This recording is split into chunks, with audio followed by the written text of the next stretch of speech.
Bom, pessoal, vamos então dando continuidade aqui às questões da consideração, da lição 1, consideração 5, né?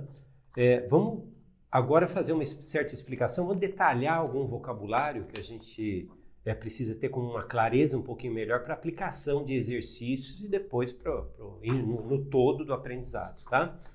Bom, essa sessão de explicação e detalhamento de vocabulário, ela não vai ocorrer em todas as lições, algumas lições somente que a gente vai ter que parar e falar sobre vocabulário, né? Vocabulário não é simplesmente a memória, ou seja, você lembrar de uma palavra, você sabe que determinada palavra em inglês significa tal coisa na língua portuguesa e vice-versa, né?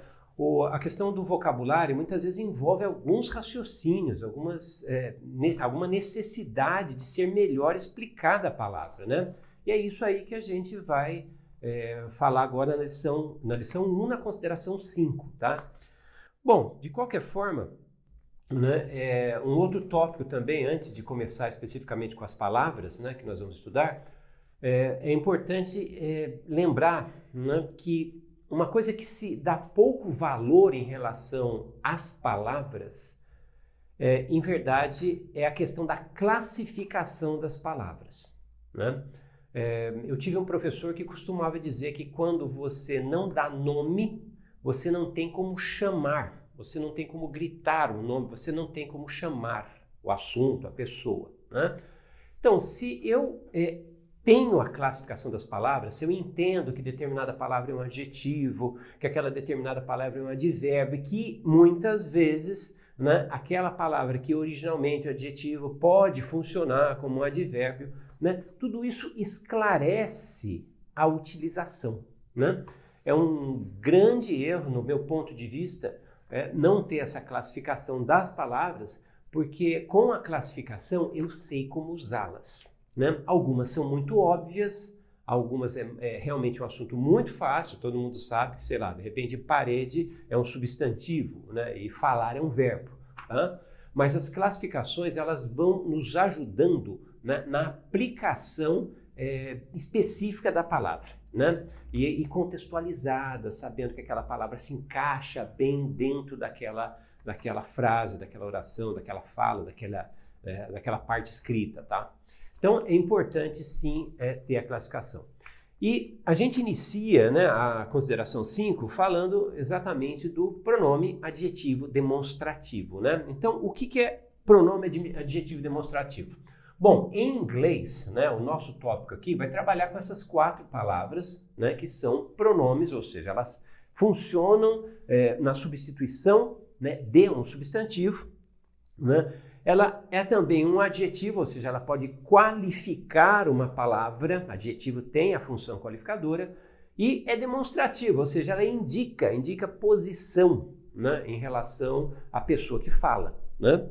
Bom, essas palavras, na verdade, normalmente a gente tem isso como uma tradução e ninguém fica classificando, né? Mas, como eu disse, né, com a classificação você começa a observar que quando uma palavra, nesse caso, essas palavras são utilizadas ou como pronome ou como adjetivo, né? Não é o tópico nosso. Nosso é simplesmente tentar colocar essas palavras dentro de um eixo, dentro de uma especificidade para serem traduzidas se for necessário, né? Então, o que a gente tem aqui? A gente tem a palavra this, né? E a gente tem essa palavra these, né? Eu trago para vocês já a ideia da pronúncia dessas palavras, tá? Eu tenho essa daqui, this, tá? É um pouquinho mais fechado, mais arredondado esse i, tá? E essa de baixo aqui que é these, né? A gente tem um izinho mais aportuguesado, um pouco mais pontiagudo, se é que isso, né, faz algum sentido, né, em relação à determinação da pronúncia. Mas eu tenho, por exemplo, this car, né, e these cars para o plural, né? This e these, singular e plural. E eu tenho that e those, tá? Essas palavras aqui são muito comuns na escola, curso de inglês e tudo mais. A gente precisa dar uma olhadinha um pouquinho mais proximamente essas palavras para a gente tê-las bem entendidas. Bom, essa palavra aqui, this, a gente traduz, né, como este, como esta ou como isto, né? E a palavra de baixo, que é o these, né? Eu tenho então como estes, ou plural, ou estas, né? Ou seja, singular plural, né? Então, this, these, e aqui embaixo eu tenho that, né? Que eu vou ter como tradução esse, essa ou isso, ou ainda, né? Não vou escrever aqui por causa do espaço, mas aquele, aquela, aquilo. Então, that pode ser traduzida, né, entre esse, essa, isso, ou aquele, aquela, aquilo. Então, that serve para as duas indicações, tá? E o those, que é o plural, né, da palavra that, que eu posso, então, traduzir como esses, essas ou ainda aqueles, aquelas. Normalmente, quando a gente está na escola, that é traduzido como aquele, né, aquele, aquela, aquilo, e o those, o plural, aqueles, aquelas, né? Mas, de fato, ele tem essas duas possibilidades também, né? Esse assunto, né, de pronomes adjetivos demonstrativos, este, esta, esse, essa, aquele, aquela, na língua portuguesa é um pouquinho mais complexo do que, em verdade, a gente tem no inglês, né? Na língua portuguesa a gente tem funções, né, que eu não vou entrar muito no mérito, mas é interessante para todo aluno de idioma, né, e também alunos que estão tentando aprender inglês, que tenham a clareza das funções dessas palavras, né? A gente tem funções, por exemplo, que, né, sem assustar com as palavras, temos funções catafóricas, funções anafóricas, ou seja, quando a gente usa em referência anterior, quando a gente usa em referência posterior, né, nós não vamos tratar disso em inglês, né? Mas vamos lembrar simplesmente que essas palavras, este, esta, isto, esse, essa, isso, aquele, aquela, aquilo, têm funções de posição, né, em relação ao falante. Ou seja, quando eu falo este pedaço de giz, eu estou usando a letra T, né? Quando eu falo essa cadeira, né, eu estou utilizando, né, a palavra então com S, essa, ou né, esse, essa, isso, para o que? Uma referência à média distância entre a pessoa com quem eu falo, né? Então tem uma pessoa lá do outro lado, eu aqui, uma cadeira em média distância, né, entre as duas pessoas, eu e com quem eu falo, né? E aquela, aquele, aquela, aquilo, né, que é uma referência a uma distância maior das duas pessoas que estão conversando. Esse assunto é maior do que eu estou resumindo aqui, falando de forma muito precária. Na língua portuguesa é maior, né?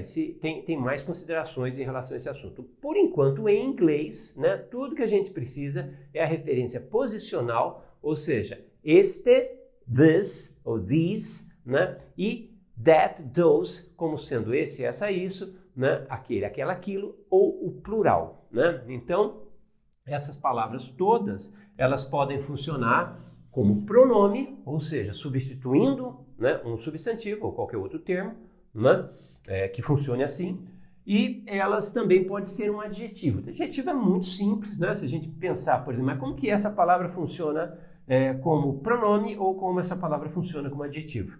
Na verdade, é intuitivo, como também é a utilização da língua portuguesa. Se eu falo this car, este carro, ele está qualificando o carro. Então, ele é adjetivo. Se eu falo, eu gosto deste, né? Eu gosto de estar falando de carros, e você expressa a sua preferência. Então, você diz que eu gosto desse, né? Deste, aliás, né? Ou desse, ou daquele, né? Então, eu vou utilizar a palavra, né, sem o substantivo correspondente, então eu tenho a função pronominal, tá? A gente não precisa se preocupar com isso, a gente só precisa se preocupar com o this, these, that, those, como referência posicional, como referência, né, à posição das pessoas em relação a outros objetos, né? Bom, um assunto também importante, né, ainda diante dessas palavras, né, que são uma derivação dessas palavras, é quando elas são usadas, né, junto à preposição, né, junto à preposição. Quando eu estudei na escola, né, isso era bastante enfatizado, né? Quando a gente pegava palavras, já vou repetir aqui o assunto, né? Quando nós tínhamos algumas palavras, como por exemplo, eu pego a preposição em inglês, por exemplo, né? In, e uso o pronome adjetivo demonstrativo. In this, tá? Bom, em, o this vamos traduzir, né, como este, mas pode ser também esta, isto. Bom, em mais o este, né, na língua portuguesa tem uma contração, né? Muitas vezes a gente nem lembra que isso é uma contração, mas o em, quando junto à palavra este, né, a gente sabe muito bem que é a palavra neste, né? Bom, o this, né, é este, esta, isto. Então, em inglês, né, eu tenho essa junção e, se eventualmente necessitar da tradução, eu posso dizer, então, que in this pode ser neste, nesta ou nisto. Então, a gente tem essas três possibilidades de tradução, né, quando a gente tem a contração da língua portuguesa neste, nesta, nisto, né, onde em inglês eu não terei essa contração, né, então eu vou ter que utilizar assim em separado, mas vai dar esse efeito aqui, né? Bom, então o que a gente tem? A gente tem in this, que eu vou traduzir como neste, nesta, nisto, né? Eu vou ter o plural disso, né? Então, se eu tenho in this, eu vou ter também in these. Bom, a lógica é a mesma, né? These sendo estes e estas, eu vou ter in these como sendo nestes ou nestas, né? Se eu tenho in that, bom, that, esse, essa, isso ou aquele, aquela, aquilo, então, em mais esse, nesse, em mais essa, nessa, em mais isso, nisso, em mais aquele, naquele, né? Em mais aquela, naquela, em mais aquilo, naquilo. Ou seja, eu vou juntar no português, se for necessário, né? Para a tradução desses termos, né? Então, se eu precisar falar em inglês, se eu tiver que escrever, se eu tiver que aplicar o inglês, sei lá, há uma mancha nesta camisa.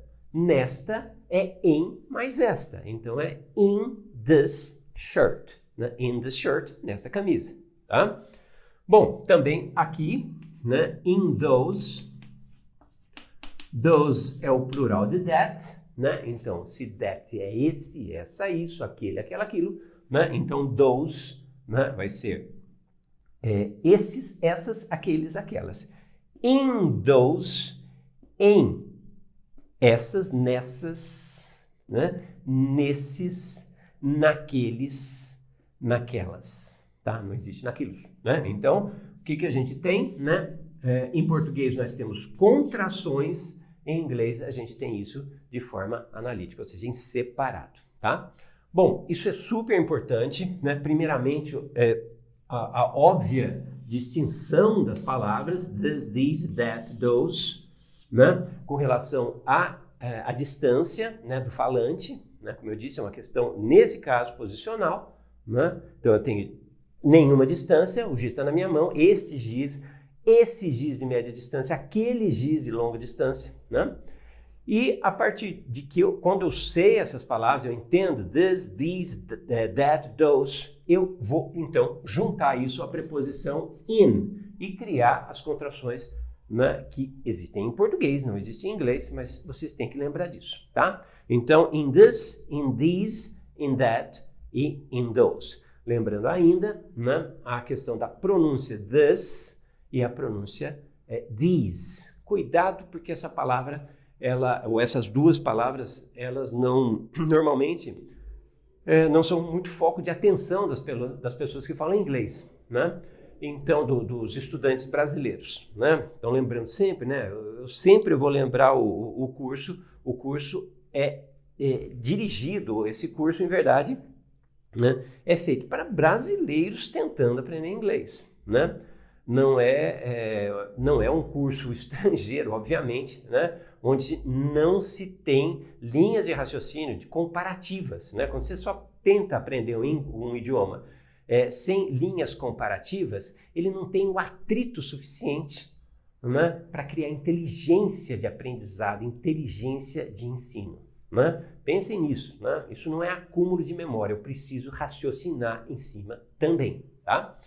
Bom, outro fator também em relação ao vocabulário, né, que está bem junto a esse assunto, né, é você pegar o artigo e criar contrações também, né? Ou seja, se eu tenho um artigo definido, né, a gente sabe bem, né, nessa lição, que o artigo definido em inglês é esse aqui, né? Aquele tal que tem duas pronúncias, que eu tenho the, eu tenho the, dependendo da palavra posterior, do som inicial da palavra posterior ao artigo. Então, o que a gente tem? Bom, eu tenho o, a, os, as. Tá, mas e se eu quiser falar, né, no, se eu quero falar na, nos, nas? Bom, tenho contrações de novo, né? E isso, a gente está tão acostumado na língua portuguesa que a gente nem lembra mais que isso, no, na, nos, nas, são contrações de uma preposição em mais um artigo, tá? Bom, em inglês não vai haver, né, contração. Então, o que eu vou ter que fazer? Eu tenho que pegar o em todos os artigos, o a, o os, o as, que é o the, né? Vou pegar a preposição e colocar aqui, né? Então, quando eu tenho in the, ou dependendo da palavra que vem depois, in the, eu vou ter, então, a contração correspondente da língua portuguesa, né? Que é o no, na, nos, nas, tá? Lembrando, essa contração existe em português, essa contração não existe em inglês, né? Em espanhol, né? Quem, né, se aventurar para aprender espanhol, vai ver que também eles não têm essa contração, né? Eles vão falar, né, a preposição e vão falar o artigo em separado, né? Diferentemente da língua portuguesa, tá? Em inglês também vai ser separado. Então, se eu tiver uma oração muito simples, né? Eles estão, eles, né? Então, né, já com a aplicação do verbo to be, né? They are, eles estão no carro. No, em mais o, né? Então, em mais o, no carro. They are in the car, tá? In the car. Mais tarde a gente vai ver, né, que em inglês existe uma outra preposição, né, que a gente, né, também vai ver daqui a pouquinho, né, que é o at, que também está relacionado a uma tradução como sendo in, né, com algumas diferenças, aplicações específicas e tudo mais. Mas, por enquanto, o importante desse detalhamento de vocabulário é que vocês saibam, então, in this, in that, in these, in those, né? E a tradução necessária, né? Que a gente precisa colocar para essas palavras. E o in the, né? Que se, obviamente, eu tiver uma palavra aqui a gente tem uma palavra que se inicia por som consonantal, né? Então, aqui não há problema, né? Mas se eu tiver, eventualmente, uma palavra que se inicie por som vocálico, imediatamente o in the vai virar in the, né?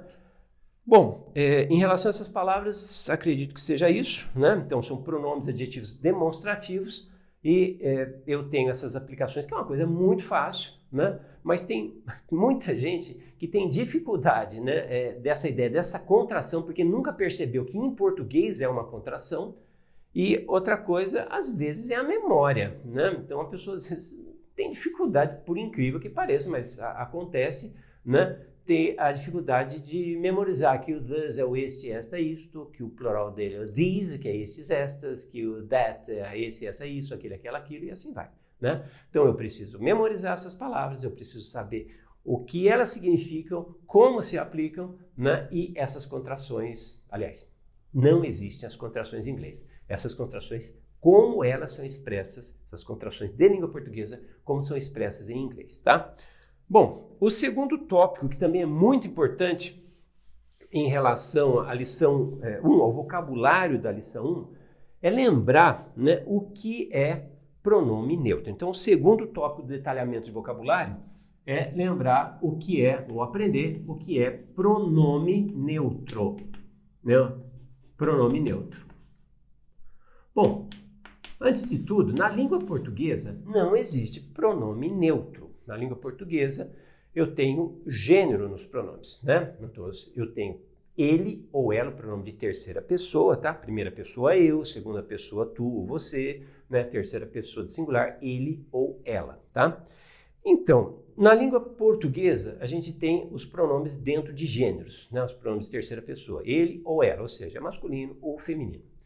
E aí, né, que a gente também muitas vezes não percebe, é que na língua portuguesa, né, a imensa, né, maioria das palavras, né, os substantivos, eles têm gêneros, né? Ou seja, se eu tenho, por exemplo, uma cadeira, né, cadeira é considerada, dentro da língua portuguesa, uma palavra feminina, né? Mas cadeira não é feminino em nada, cadeira não é uma mulher, né? E o livro, né, o livro é uma palavra masculina, portanto eu falo o artigo masculino, é o livro, não posso falar a livro, né? O que é muito comum esses erros, né, de um falante estrangeiro que está tentando aprender a língua portuguesa e ele fica perdido. Mas por que livro é masculino e cadeira é feminina? Por que casa é feminino, a casa e carro é masculino, né? Se eu tenho um homem, se eu tenho uma mulher, daí claramente a questão de gênero masculino ou feminino, né? Agora, o que acontece, né? Na língua inglesa, né? Como também na língua portuguesa, né? Deveria ser, embora existe até a possibilidade de outras classificações, né? Na língua portuguesa em substantivos, né? Que são comum, sobrecomum, epiceno. Outra classificação em relação a gênero, porque não comporta muitas vezes só o masculino e o feminino, né?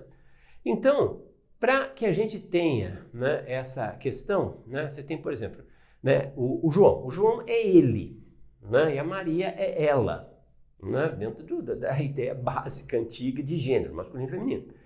Agora, se eu tenho a palavra cadeira é ela, né? Ela, a cadeira. Onde está a cadeira? Ela está ali encostada, ela. Onde é que está o livro? Eu coloquei ele ali, ele o livro ali, né? No português do dia a dia, a gente usa dessas formas, né?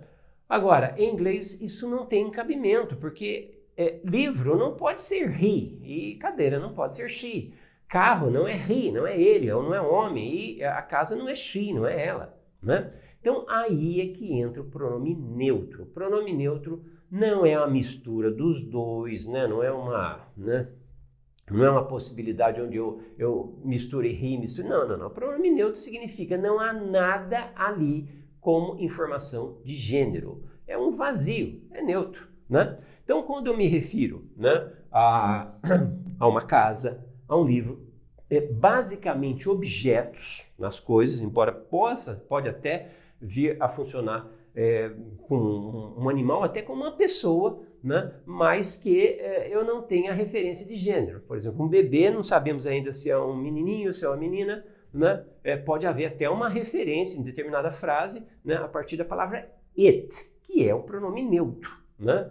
Agora, basicamente, a gente vai usar o pronome neutro, né, que é ele aí, né, o it, né, com coisas, né, objetos. Então, ou então, muitas vezes a gente tem a referência dentro de um assunto, né, a gente está tratando sobre economia brasileira, né, falando sobre economia brasileira.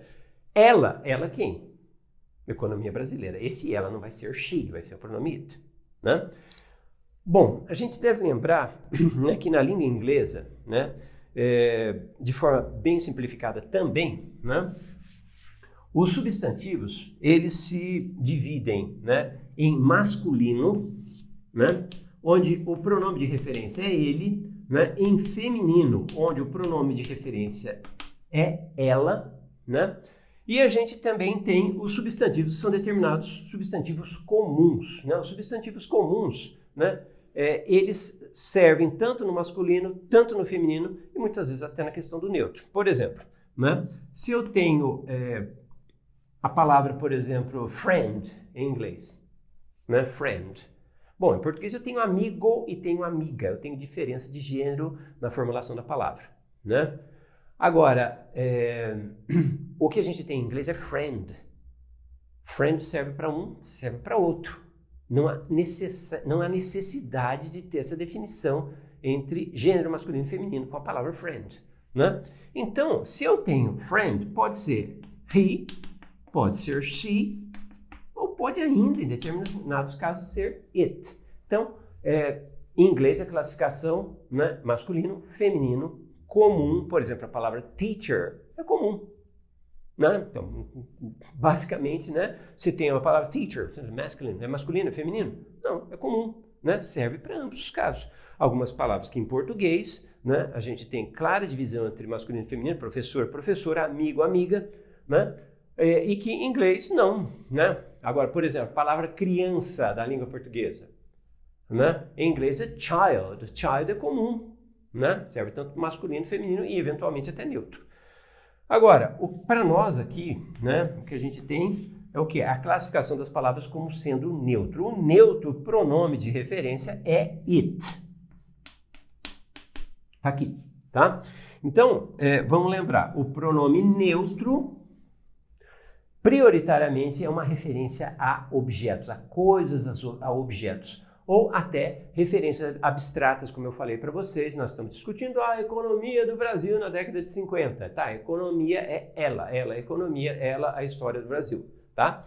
Então, o que a gente tem que lembrar ainda mais em relação ao pronome neutro? É a aplicação. Né? Por quê?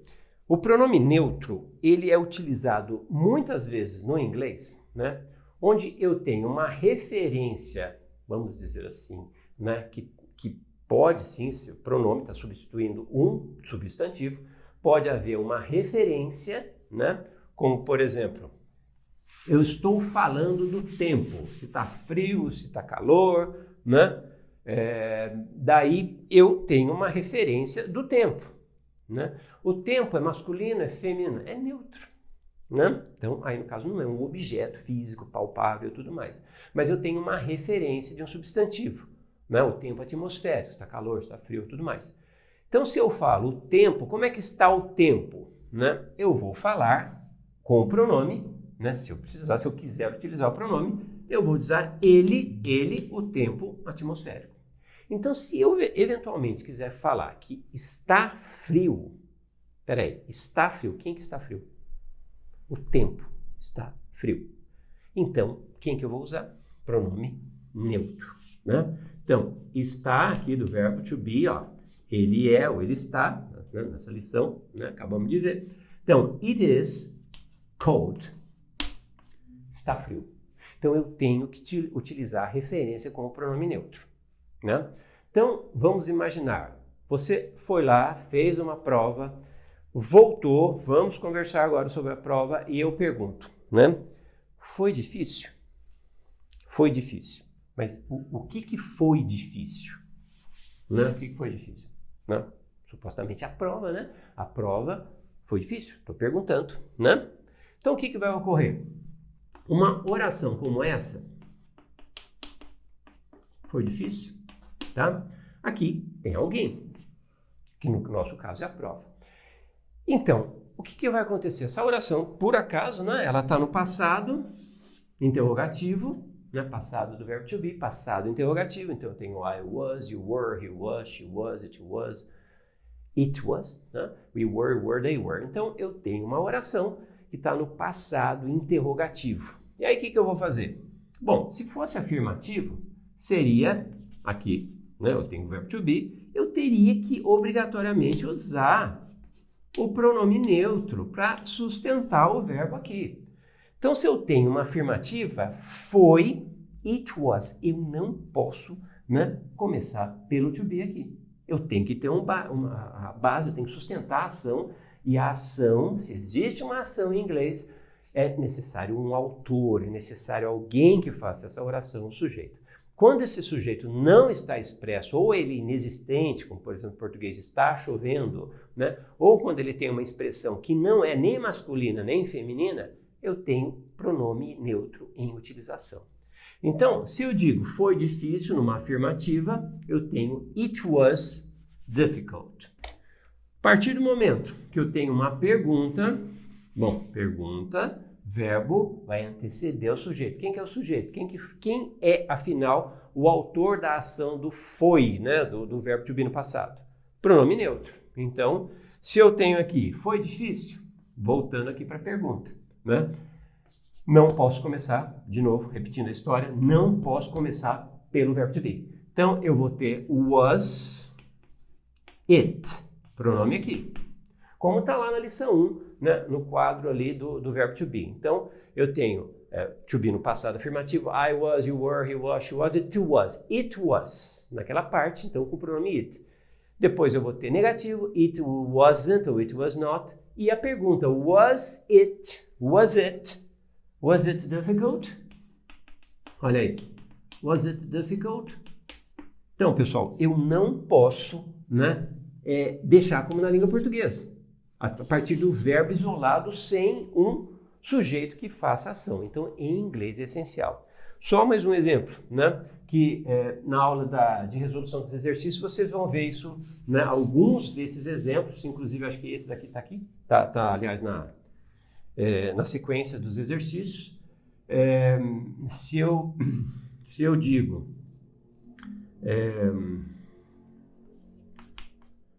interessante.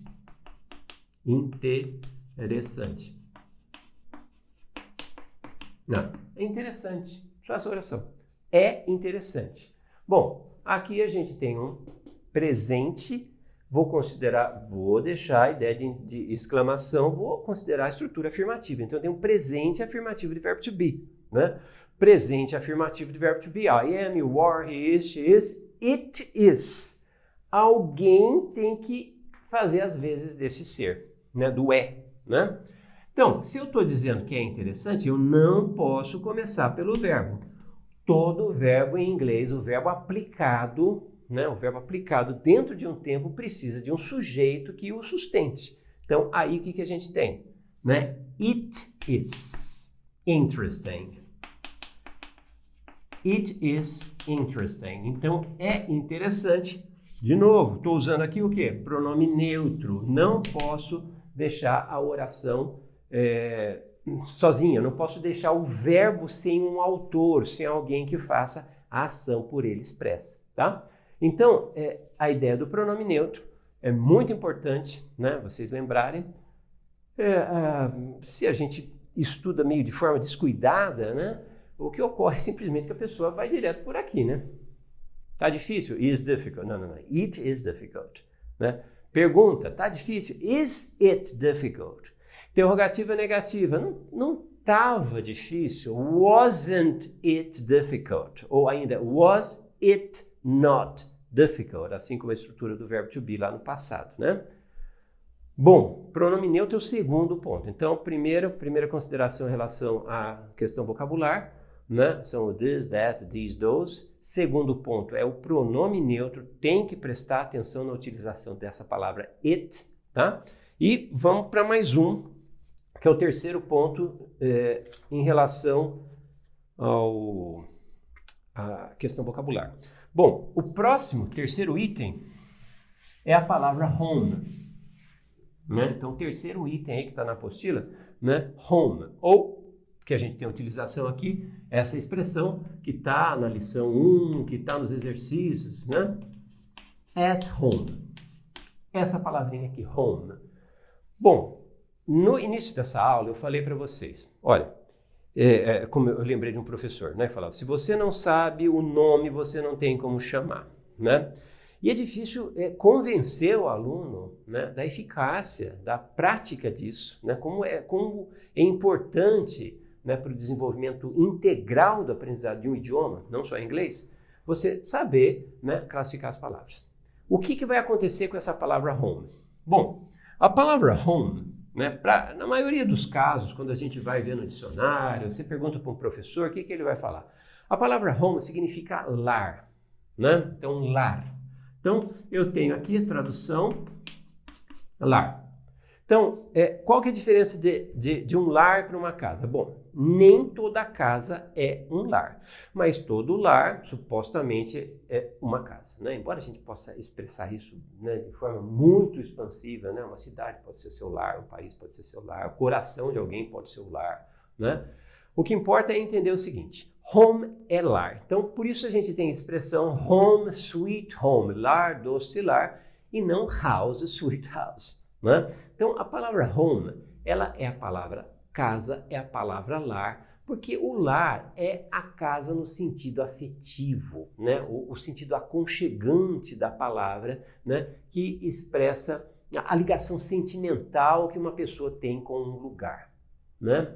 O seu lar não é qualquer casa, né? O seu lar é onde você descansa, onde você se recupera, é o local onde você, na verdade, pode ser você mesmo, né? Sem a necessidade dos embates sociais, aí, do verniz psicológico, social que a gente tem que usar no dia a dia, né? Então, a palavra home significa prioritariamente lar. Tá bom, substantivo lar. Agora, aqui é um substantivo. Agora, por que eu falei, né, que é tão importante, eu repeti a história, que quem não sabe o nome não tem como chamar, né? O que acontece? A palavra home também tem uma outra classificação. Ou seja, a palavra home é uma palavra que também pode ser um advérbio. O que é um advérbio? O advérbio é um tipo de palavra, né, que relaciona um verbo a uma situação, uma circunstância.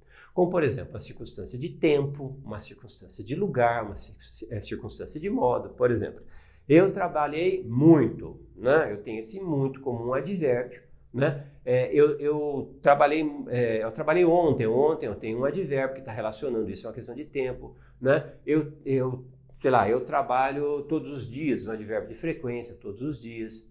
Bom, por que a palavra home, né, ela se expressa também como um termo relacionado à casa? Bom, a palavra home também é advérbio, né? E um advérbio não precisa de preposição. Por exemplo, vamos supor que eu use um advérbio, o advérbio de lugar aqui. Por exemplo, eu estou aqui. Ó, eu estou aqui. Aqui é um advérbio. E eu uso isso de forma direta. Aqui. Tem alguma coisa aqui entre o verbo e o advérbio de lugar? Nada. Não tem nada ali, né? Agora, vamos imaginar assim. E se eu, ao invés da palavra aqui, eu tiver a palavra casa?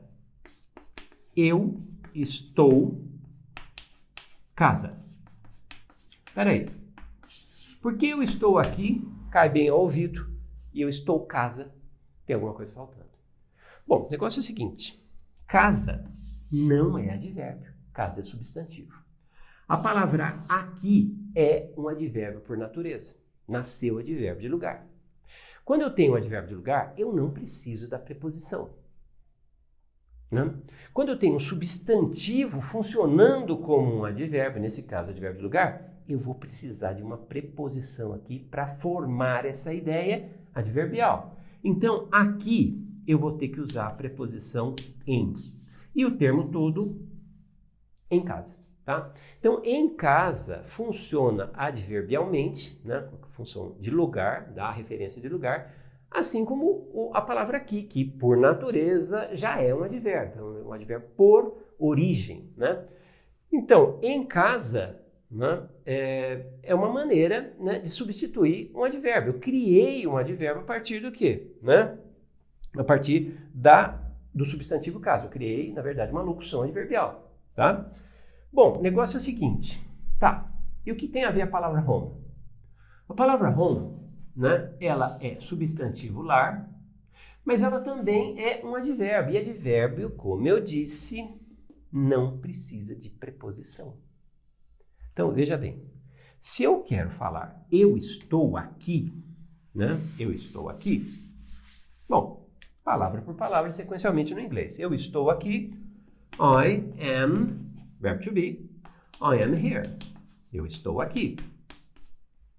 E se eu quiser falar eu estou em casa? Bom, em casa eu vou falar I am em preposição. Correspondente à preposição em, assim como a preposição in, que a gente falou agora há pouco em relação a in, this, in that, né, os pronomes adjetivos demonstrativos. Então, quando eu tenho, por exemplo, em casa, eu posso falar I am at, em, casa, lar, I am at home. E é isso aqui, né? Que é o ponto de estudo do nosso vocabulário. Então, at home, em casa, né? Tá aqui, função adverbial. Só que veja bem, advérbio não precisa de preposição, né? Mas aqui tem uma preposição. Sim, aí que entra a diferença no inglês, né? Se eu quiser, eu tiro essa preposição. Ou seja, é opcional. Nesse caso, é opcional em relação à palavra home. Então, se eu quero falar eu estou em casa, eu posso muito bem falar I am home, assim como eu falo eu estou aqui, I am here. Porque tanto aqui quanto home também são advérbios, né? Eles são advérbios. Então, se eu quiser tirar a preposição na formulação oracional, eu posso falar, né? Eu pergunto para você, você está em casa? Um presente afirmativo, né? Você está em casa? Are you home? Are you home? Ou ainda, se quiser, eu uso a preposição. Are you at home? Tanto faz no inglês. Esse tanto faz, ou seja, posso escolher entre um e o outro, exatamente porque em inglês a palavra home é um substantivo. Se eu considerar substantivo, eu uso a preposição. Se eu considerar um advérbio, eu não uso a preposição. Aí vai ser escolha do freguês, tá? O que importa é lembrar. Então, at home, a gente vai traduzir como em casa, tá? E essa casa, né, não é uma casa qualquer, é a casa referente ao lar, né? Como eu disse, que tem a construção ou local onde você cria ou criou uma ligação sentimental, né? Então, isso é o lar. Então, só para lembrar, at home, de novo, em casa. A palavra home em inglês, ela se traduz por lar. A palavra home tem duas classificações. É um substantivo lar, e é também um advérbio, ou seja, ela dá referência de local para uma ação, né? A ação acontece onde? At home, né? Em casa, né? E aí eu tenho essas duas possibilidades, né? De utilizar o termo em casa com a preposição ou sem a preposição, tá? Bom, esse é o terceiro tópico, né, em referência à questão vocabular, né, e tem mais dois, né? O quarto tópico, né, é em relação a algumas confusões, deixa isso daqui, né? O quarto tópico é em relação a algumas confusões adverbiais que também o falante da língua portuguesa às vezes fica confuso. Vamos lembrar o seguinte, em relação a advérbio de lugar, na língua portuguesa, a gente tem 4 palavras que a gente precisa analisar, né? Então, eu tenho a palavra em português aqui, eu tenho a palavra em português ali, eu tenho a palavra portuguesa aí e tenho a palavra portuguesa lá. Eu tenho 4 palavrinhas que são referências a locais, ou seja, de novo, são advérbios de lugar, né? Expressam, indicam localização. Né? A localização onde ocorre determinada ação. Bom, 2 desses aqui são muito explorados no curso, então ninguém erra. Basicamente, né, eu tenho a palavra aqui, né, que eu tenho here, e eu tenho essa palavra aqui, lá, que eu traduzo como there. Né? Lembrando aqui, né, essa palavra aqui, ela coincide, né, praticamente, ó, né, o there, né? É um here com T, né? E muda totalmente a pronúncia, ou seja, a previsibilidade de pronúncia em inglês é complicada, né? Então a gente tem realmente que olhar muito bem as palavras para poder ter a pronúncia correta. Bom, só que sobra isso daqui, ó, né? Sobra esses dois, né? Então, vamos lá, como é que eu faço, né? Porque em português, né, eu tenho aqui, ali, aí e lá. Mas em inglês, no entanto, eu tenho aqui, que é o here, claramente, e o lá, que é o there. Bom, o negócio é o seguinte, de forma geral, né? O aí também é o there. E o ali também é there, né? Ou seja, né, para nós que falamos português, isso é um exagero, né? Porque aqui, aí com você, ali, um pouco mais distante, lá, mais distante ainda, são referências claras para nós, né, de locais, né, com determinada, né, com um maior ou menor distanciamento, né? Mas o que acontece, né? Vamos imaginar uma pergunta assim: você está aí? Por exemplo, eu estou no telefone, eu sei que você está dentro da casa, ou melhor, estou querendo saber se você está dentro da sua casa, eu estou na rua, em frente ao portão lá. Ligo para você e falo, are you there? Are you there? Parece que foi um pouco estranho se eu traduzir, você está lá? Né? Are you there? Né? Are you there? There, nesse caso, é aí. Né? Are you there? Você está aí? Né? Alguém vai lá na porta, porque está escutando um barulho do outro lado, né? E pergunta, né? Who's there? Who's there? Quem está aí? Tá? Quem está aí? Tudo bem? Então, o que a gente tem aqui? Tá. Normalmente eu traduzo a palavra lá por there e vice-versa. Só que o there também se presta à palavra aí. Obviamente, se eu falar, né, assim, she is there. Quase sempre a gente vai traduzir e entender, né, se não precisar traduzir, só entender, né, essa palavra como referência mais distante. Então, ela está lá, né? Mas também pode ser, ela está aí, né? Então, a palavra there se presta tanto a lá quanto aí. Só que sobrou mais um, que é o ali, né? Então, alguém está num local e pergunta, onde que está o telefone? Daí você responde, o telefone está ali. Só que eu vou usar o there de novo, né? O telefone está ali. Peraí, se eu usar o there, pode ser aí. O telefone está aí no seu bolso. O telefone está lá. Então, the telephone is there. The telephone is there. Mas eu quero falar, o telefone está ali. Eu também deveria falar, the telephone is there. Ou seja, the telephone is there. O telefone está lá. O telefone está aí. E o telefone está ali. Parece um exagero. Em verdade é. Ou seja, nesse quesito, né, nesse ponto em particular, o inglês não é nada específico, né? A língua portuguesa é mais rica, né, na determinação dessas distâncias, né? Bom, para não ter isso, né, ou seja, já que o there, os três, só o here que está bem assentado aqui no lugar dele, pronto. Mas para não deixar isso ficar desse jeito o tempo todo, porque efetivamente há diferenças de distanciamento, vamos fazer o seguinte, vamos deixar o aí como sendo there e o lá como sendo there.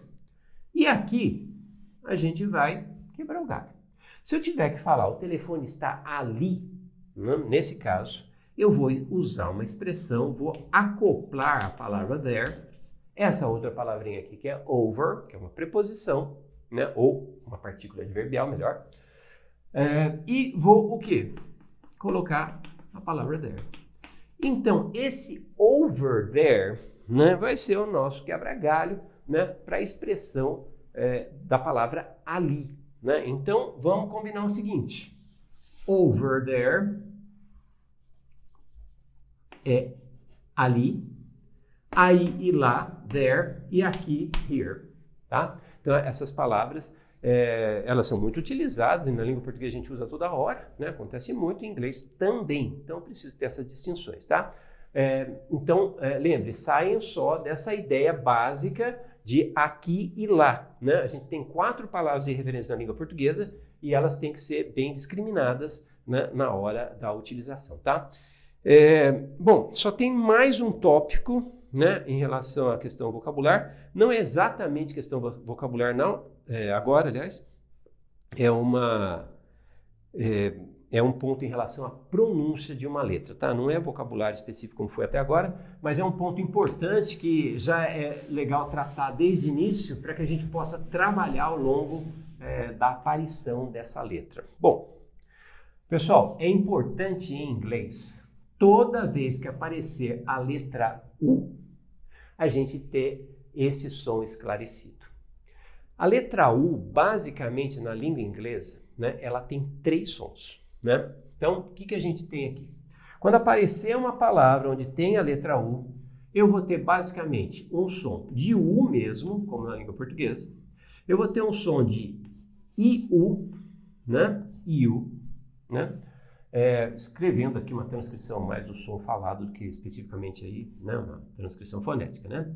E eu vou ter uma pronúncia que eu vou caracterizar assim, ó, um A fechado.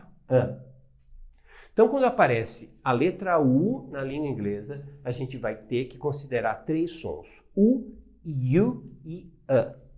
Tá? Então, o que vai acontecer? De novo, toda vez que eu, por acaso, me encontrar com uma letra U, eu vou ter que esclarecer o som. O que tem de erro em termos de utilização dessa letra, principalmente quando ela aparece mais de uma vez em uma mesma palavra. Né? Aí fica uma pronúncia muito distorcida, muito confusa, né? Que só vai trazer insegurança para nós na hora de ter que falar inglês, na hora de entender inglês. Né? Bom, vamos ver uns exemplos aqui. Ó. Né? Vamos ver a letra U, né? Com o som, né? De U mesmo. Né? Vamos dar uma olhadinha aqui. Então, por exemplo, alguns exemplos, né? Com relação ao U nessa pronúncia. U como U mesmo, assim como a língua portuguesa. Eu tenho palavras como, por exemplo, o verbo colocar, eu leio U, então é put, né? Put. Eu tenho a palavra verdade, que é truth, né? Eu tenho put, eu tenho truth, eu tenho a palavra, por exemplo, aqui que foi o sobrenome de um presidente americano, né? Aliás, de 2, né? Que é bush, que pode ser um arbusto também, né? Com uma outra tradução. Né? Então, eu tenho essas letras com o mesmo som, é um som de U. Então, eu tenho put, truth, bush. Então, apareceu a letra U, eu tenho que me alertar. Né? Apareceu a letra U, eu tenho que saber, né, qual é o som desse U naquela palavra. E como eu disse para vocês, tem palavras onde eu tenho mais de uma letra U. Então, fica muito confuso algumas vezes. Então, vocês têm que prestar atenção nisso, tá? Lembre-se que essa estruturação, né, ela tem que ser rica em detalhes, né, não tem como escapar, o idioma é muito rico, tem uma parte alicerçada, mais pesada, e ao longo desse estudo que a gente está fazendo, essa parte mais, né, de fundação, mas tem muita informação necessária que a gente vai ver, que aparece, né, ao longo da utilização das palavras, está lá, você está estudando verbo to be, você está estudando artigo definido, indefinido e tal, mas as palavras aparecem, e isso é um detalhe importante. Então, o som específico, a pronúncia específica da letra U no inglês. Então, lembrar, né? Com a pronúncia U, 3 palavras de exemplo aqui, put, truth, né? E bush, tá? Com a letra U, né? Desculpe, com o som U, olha aqui, ó. Eu tenho a palavra, por exemplo, aluno, estudante, student, mudou o som. Mudou o som, então aqui já não é mais U, aqui é U. Quanta gente a gente escuta falando student? Student.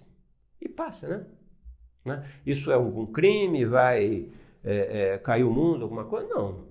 É só uma pronúncia errada. Né? Não é uma pronúncia específica da palavra, não é original da palavra. Tá bom? Vamos lá. Então, por exemplo, eu tenho student, eu tenho outros aqui, como por exemplo, o verbo produzir. Ó, produce. Produce. Então, letra U, lida U, né? E aproveitando aqui, ó, né? Olha a diferença. Eu tenho estudante, student. Agora, como que é o verbo estudar? O verbo estudar tem um U, mas esse U vai ser um U, um U ou um A? Tá aqui. Estudar. Study, né? Então, eu tenho study, eu tenho student. Muitas vezes, por aprender essa primeiro, o cara fala stud, não, study, student, não student, não student, student, tá? Produce, com U, né? Aqui, então, aproveitando também, a palavra produção, esse é o verbo produzir, mas o substantivo produção, eu tenho production, study, production, student, produce. Apareceu a letra U, eu tenho que prestar atenção no som, tá bom? Mais alguns poucos exemplos aqui, por exemplo, eu tenho a palavra unidade, né? Unit, né? Muito importante porque a gente viu que U é um dos sons, né, de referência lá no artigo definido e indefinido, né? Se eu tenho university, universidade. Não é university, é university. Então eu tenho um som, né, que se for utilizado com o artigo definido, como a gente estudou, eu vou falar the university, né? Então eu tenho you aqui também, unit 1, unit 2, muito utilizado, né, em livros, por exemplo, né, unidade 1, 2, 3, com referência a capítulos, né, no livro. Então unit 1, unit 2, né? Temos aqui, ó, unit. E mais um outro exemplo, são muitos, é muito fácil de achar, em verdade, né? Eu tenho a palavra humano, ó, human. Não levando outras considerações aqui para o H com som de R, né? Eu tenho you, human. Não, I'm a human. Eu sou humano. Não, I'm a human. You, tá? Aqui, né, voltando ao som do A, do U com som do A. Por exemplo, né, o verbo cortar, cut. Olha o problema aqui. Verbo colocar, put, não put, cut, né? Então, o verbo cut, esse U é diferente desse U. Quanta gente simplesmente não presta atenção no som do U, tá? Então, eu tenho cut, study, production. Por exemplo, a palavra number, né? Número, number. Mesmo som, a palavra ônibus, bus, né? São vários exemplos, é muito fácil, como eu falei, né, de achar em qualquer discurso, em qualquer leitura, esse U vai aparecer. Então, a minha dica, apareceu o U, para um pouquinho, pergunte-se qual é o som, olha lá no dicionário, busca isso, não deixa mais ou menos, tá? Muitas vezes fica muito confuso, como por exemplo, vamos imaginar uma palavra, né? Palavra museu, né? Em inglês. Olha aqui, tem dois U's, né? Será que eles são os mesmos? Olha, essa palavra é confusa, né? Muita gente não presta atenção, sai qualquer coisa, né? Mas se eu lembrar, cada U tem uma pronúncia, pode ser o mesmo? Sim, claro, uma mesma palavra pode ter mais de um U com o mesmo som. Aqui não é o caso. Esse U aqui, né? Eu vou ler aqui, ó, new, né? New. E esse U eu vou ler aqui, Então eu vou ter o quê? Museum. Leio o M também final. Museum. Museum. Ou seja, a letra U é diferente, né? Na mesma palavra. Por exemplo, mais uma, né? Essa aqui, ó. Duas letras U's, dois sons diferentes, né? O primeiro eu vou ler you, tá aqui. Usual, tá aqui. Usual. Usual é comum, né? Comum, ordinário, né? Se eu falo algo que é incomum, eu vou colocar um prefixo aqui, ó, UN. Ou seja, a palavra vai ficar com 3 U's. Esse aqui a gente sabe que é you, esse aqui é o a, né? Opa, aqui não, né? Né? Aqui é o U com som de U mesmo, U como na língua portuguesa, aqui é you, e esse aqui vai ser esse, unusual. Pessoal, essa referência, né, vai deixar o inglês bonito, né? Então eu tenho unusual, né, como referência a letra U, ou seja, eu tenho que prestar atenção na letra U. Outro tópico também, aqui relacionado ainda, a questão da pronúncia da letra U, é que eu preciso lembrar o seguinte, né? Tem uma regrinha bem clara em inglês, né? Muito estranha, por sinal, né? Que a letra U não vai ser pronunciada, agora é ao contrário. A letra U não vai ser pronunciada quando eu tenho uma letra G seguida de um U, né? E tenho aqui uma vogal, por exemplo, estou usando um A, né? Mas poderia ser outra palavra, né? Então, aqui, deixa eu ver se tem alguns exemplos, né? Por exemplo, a palavra guard. A gente tem, até se usa na língua portuguesa, na estrada tem guardrail, guard, né? Eu não vou ler o U. Vou aproveitar aqui, ó, né? Eu não leio o U, guard. Uma palavra super famosa, violão, guitarra, olha. Não leio o U, guitar, porque eu tenho um G, um U e uma vogal, tá? Por exemplo, guide, né, que é guia, né? Não leio a letra U, né? E por fim, só para terminar a consideração 5, tem mais uma referência à letra U, né? Que são exceções, como por exemplo a palavra ocupado, uma exceção pura, tá? Aqui eu leio com som de I, então é busy. Não é bu, não é bu, não é biu, muita gente confunde esse som, né? Aqui é I puro, tá? É uma exceção mesmo, a regra. E nisso, né, essa palavra dá base para uma outra, né? Que é essa aqui, ó. Né? Business. Na verdade, o que é? A gente traduz business como negócio, mas na verdade a palavra business não existe essa palavra em português, mas é alguma coisa como busy é ocupado ou ocupismo, ou seja, a qualidade, a situação de estar sempre ocupado, tá? Então, quando eu tenho business, que é negócio, tá? Eu tenho businessman, que é homem de negócios, né? Aqui, portanto, é uma pura exceção da letra U com som de I, tá? Então, de novo, né? Eu tenho que lembrar, né, que toda vez que eu tenho a letra U, eu tenho uma referência, né, a seguir. Então, 3 sons, né, particularizados. Então, U, que é o U da língua portuguesa, eu tenho o U e eu tenho o A, eu tenho o G, né, seguido de U mais vogal. Eu não leio o U, não existe ele, guard, guitar, guide. Eu tenho essas duas exceções, pelo menos do que eu me lembre, né, só existem essas duas exceções. Talvez, sei lá, né, alguma outra palavra perdida por aí, tenha o U com alguma outra exceção, né, um som que escape a isso, né? Então, que é o busy, ocupado, e business, que é negócio, tá bom? Bom, então, essa foi a consideração 5, tá? São referências, então, como eu falei, dos pronomes adjetivos demonstrativos, this, these, that, those, né? Depois, a referência é pronome neutro, muito importante na utilização do it, né? A expressão at home, home lar, home casa, advérbio e substantivo. Posso usar ou não a palavra home junto à preposição at.